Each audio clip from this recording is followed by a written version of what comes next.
पूर्व जन्म की शरणागति है की है तो इस जन्म में बिना मांगे कृपा मिल जाएगी और मन लगने लगेगा, अपने आप सोचने को मजबूर हो जाएगा। अरे भाई तुम किस लिए आए हो संसार में? अरे ठीक है, माँ बाप बेटा स्त्री पति तो हर जन्म में मिले, कुत्ते बिल्ली गधों को भी मिलते हैं, इन्हीं में मर जाने के लिए आए हो? क्या तुम्हारे आने का सेंस है? एम क्या है? सोचो मनुष्य हो, सोचो। सारी मुश्किल दर्जा एक में जब बच्चे को पहले स्कूल भेजा जाता है तब उसको लगता है क्या मुसीबत आ गई। स्कूल में रहो दिन भर बहुत खलता है, प्रारंभ बड़ा कठिन है भगवत विषय का, वो हो जाता है तो फिर गाड़ी चल गई। तो एक बात उसके मस्तिष्क में रहती है, जो भी टाइम मिले पेट के शरीर के उपयोग के बाद उसको भगवत विषय में लगाओ। चलो किताबें पढ़ते रहो, मेरा सिद्धांत पढ़ो, ये मत सोचो हम समझते हैं, फिर से पढ़ो, वो चीज मिलेगी। सबसे बड़ी प्रॉब्लम जो साधकों के पास होती है वो रूप ध्यान से होती है, वही कठिन काम है, उसी का नाम उपासना है, उसी का नाम भक्ति है।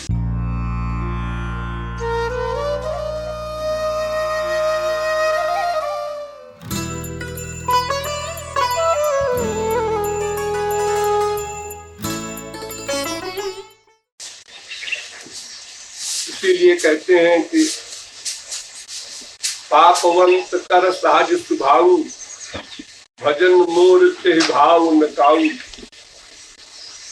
पापवंत माने अंतःकरण जितनी मात्रा का अशुद्ध है, जितनी मात्रा का शुद्ध है, उसी हिसाब से नेचुरल प्रवृत्ति अच्छी या बुरी होती है। फिर उसके बाद अगर लगातार सत्संग मिले तो अशुद्ध पर भी असर होगा, धीरे धीरे होगा। लेकिन प्रॉब्लम वहां ये होती है कि वो सत्संग करता ही नहीं। वो कहते थे कि अगर मैं भगवान की बात पढ़ लूं या सुन लूं तो हो सकता है कि मेरी उधर प्रवृत्ति हो जाए, और प्रवृत्ति हो जाए तो मेरी पॉलिटिक्स खराब जाएगी, फिर मैं ये काम नहीं कर सकूंगा। इसलिए न मैं सुनूंगा न पढ़ूंगा, वो सब्जेक्ट ही नहीं टच करूंगा। तो इस तरह का सिद्धांत जो बना देता है उसके लिए कहा जाता है गुरु मिले बिरंज संत। जैसे वो कहते हैं, हमने दर्जा 2 में पढ़ा था, तो 2 लड़कियां एक पेड़ के विषय में शर्त लगाती हैं प्राण। ये पेड़ नीम का है, दूसरा कहती है नहीं इमली का है, तो शर्त लगाओ। कहा शर्त लगाओ। उन्होंने कहा अगर ऐसा हो तो हमारा प्राण तुम्हारे हाथ, और अगर ऐसा हो तो हमारे प्राण तुम्हारे हाथ। वहीं उसके माँ बाप बैठे थे, उन्होंने कहा ये बताओ बेवकूफो, तुम लोग छोटे छोटे हो, अकल नहीं है, 2 में 1 को होगा, या तो ये नीम होगी या इमली होगी, तो 1 का प्राण जाएगा, ऐसा क्यों लगाते हो तुम? तो दोनों कहती हैं कि हम मानेंगे नहीं, ये बोले जाए कि नहीं, मैं हम कहते हैं नहीं इमली है। तो हम जब हारेंगे नहीं तो फिर डर आएगा।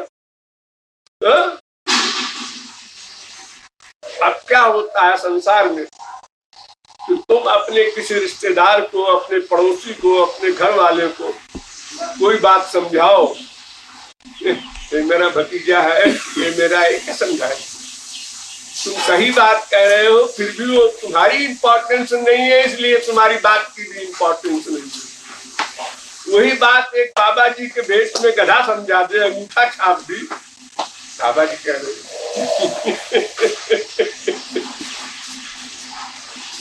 अति कठिनाई राम कृपा बिनु आई न जाई, अतिशय कृपा जाहि पर होई, पाँव दे यही मार्ग सोई। और वो भगवत कृपा होती है हमारी शरणागति के अनुसार।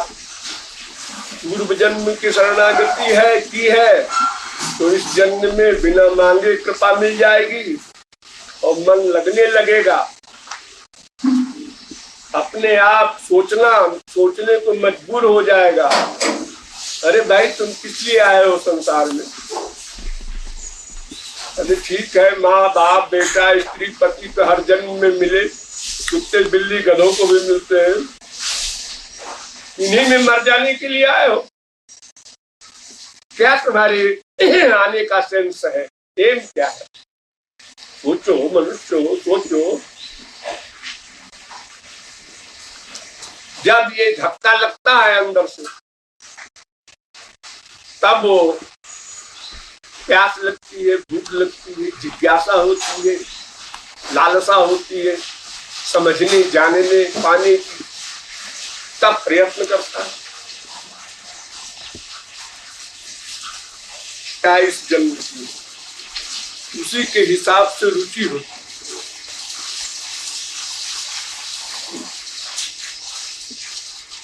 एक ही बाप के बेटे, एक ही खून, 4 बच्चे, 4 प्रकार के।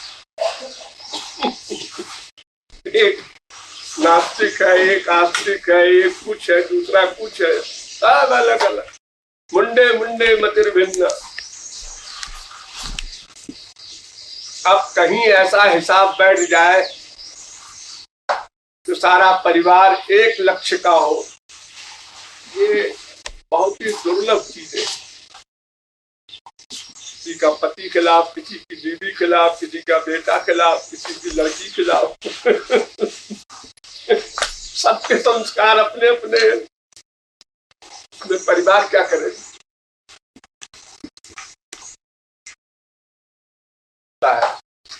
स्त्री भी भगवान को मानती है, पति भी मानता है। स्त्री भी उस गुरु को मानती है, पति भी मानता है। दिखाई पड़ रहा है, लेकिन लिमिट में फर्क है।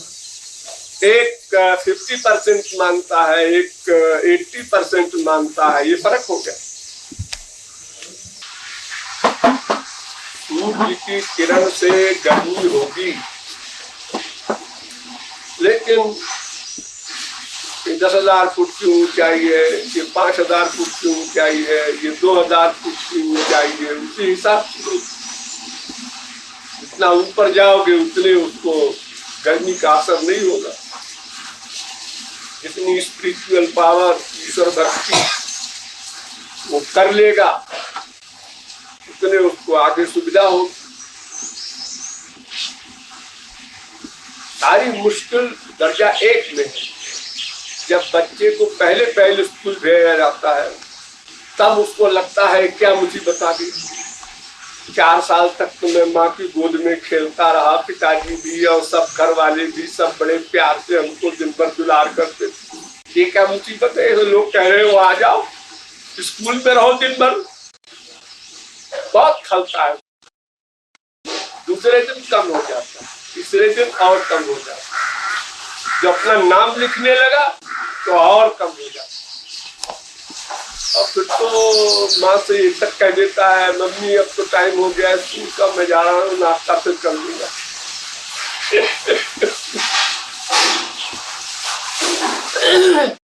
प्रारंभ बड़ा कठिन है भगवत विषय का। वो हो जाता है तो फिर गाड़ी चल गई।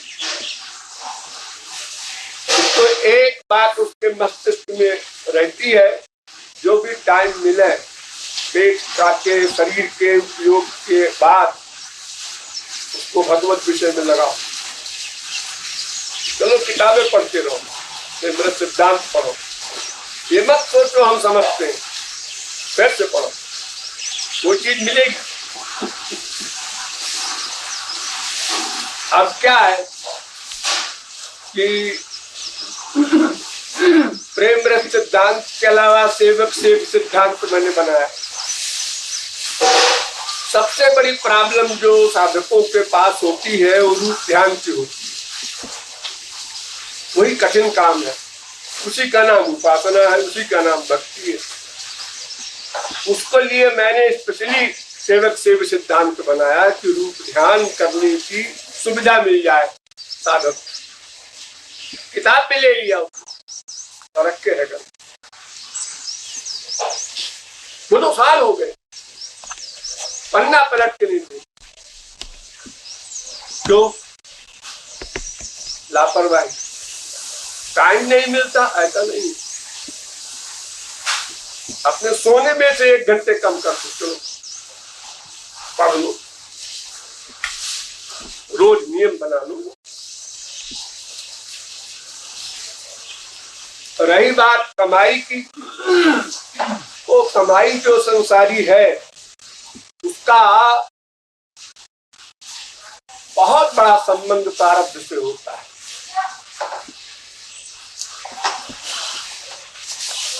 एक व्यक्ति 6 घंटे काम करता है पेट के लिए, अरबपति बन जाता है। एक 12 घंटे काम करता है, रोटी दाल नहीं मिलती।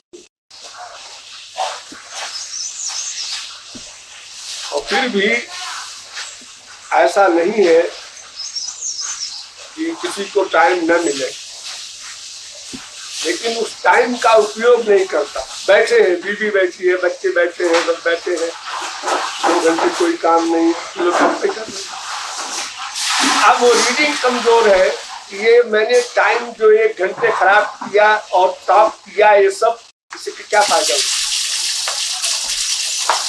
क्योंकि फालतू बैठा है इसलिए कुछ न कुछ बोलेगा, और बोलने में अगर कोई बात गलत निकल गई किसी के मुख से, स्त्री के पति के, लड़ाई भी शुरू हो गई।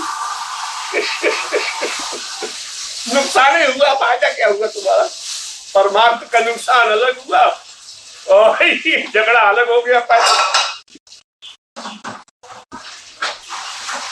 आतन को भूल मत जो चाहत कल्याण। 2 बात याद रखो, 2 बात। अरे 1 बात काफी है, भगवान को याद करो। नहीं नहीं, वो बात तो तब याद होगी जब मौत को याद करोगे। कल का दिन मिले न मिले, ये मानो देह देवताओं को दुर्लभ है, कल को मिले न मिले, तो हम क्यों लापरवाही कर रहे हैं? नारायण एक मोक्ष को दूजो श्री भगवान। 2 बातन को भूल मत जो चाहत कल्याण। नारायण कवि का नाम है। नारायण एक मोक्ष को दूजो श्री भगवान। देखो, लड़का जुलाई से पढ़ना शुरू करता है, जुलाई से इम्तिहान होगा मार्च में, अप्रैल में, मई में, जून में, लेकिन लापरवाही क्यों? अरे अभी तो जुलाई है, अभी तो अगस्त है, अभी तो 4 महीने पड़े, अब 3 महीने रह गए, पढ़ना चाहिए। अब 2 महीने रह गए, हाँ टेस्ट पढ़ना चाहिए।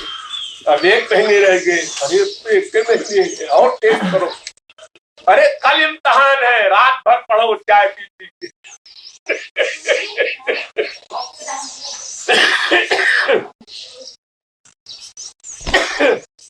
तो हम जो समझते हैं, अरे अभी 10 साल के हैं, 25 साल के हैं, 40 साल के तो है अभी। यही सोचते सोचते और एक दिन एकदम वारंट आता है, चलो 1 मिनट, नो 1 सेकंड नहीं, टाइम हो गया। टाइम के बाद कोई विद्यार्थी घंटी बजने के बाद कहे साहब 1 मिनट, अब मिनट नहीं, काफी छीन ली जाएगी। वेद कहता है न स्वस्थ उपासी तो कोई पुरुषत्व को वेदो। अरे भैया कल मत करो, कल करेंगे, यही कहते कहते अनंत जन्म बीत गए। ये बात नहीं तुम्हें कभी महापुरुष में मिला हो, ये बात नहीं कि कभी तुमने तत्व ज्ञान न प्राप्त किया हो,